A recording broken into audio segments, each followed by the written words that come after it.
In this video, you'll learn how to share Dropbox files securely using the tools built right into Dropbox so you stay in control of who can see what and for how long. We'll walk through two main approaches: sending a one-time copy of a file with Dropbox transfer and privately inviting someone to a folder for ongoing access. By the end, you'll know exactly which method to use and how to set it up step by step.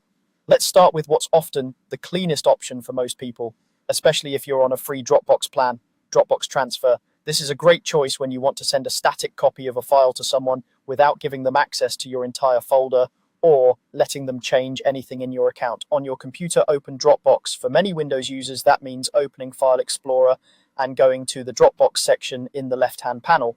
Once you're in your Dropbox folder, choose the file you want to share. This could be a document, a PDF, a video, anything stored in your Dropbox. Right-click on that file. In the menu that appears, move your cursor over the Dropbox option. From the Dropbox menu, click on Transfer a Copy. This tells Dropbox you want to create a one-time transfer rather than a live shared link to the original file. A new window or pop-up will open for Dropbox transfer. In this window, look for the small settings gear icon and click it.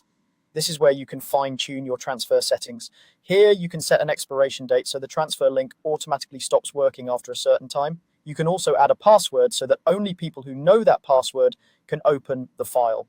This is especially helpful if you're sharing something sensitive and want that extra protection. Once you've adjusted the settings the way you want them, click Done to save those changes. Then, when everything looks right, click Create Transfer. Dropbox will generate a secure link that you can send to the recipient.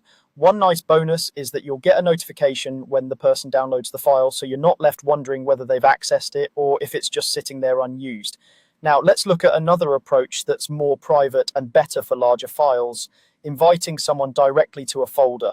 This is especially important if your file is larger than 100 megabytes, because in that case, you'll want to avoid simply copying a link and sending it out. Find the file or folder you want to share, then right-click it. In the menu, click Share.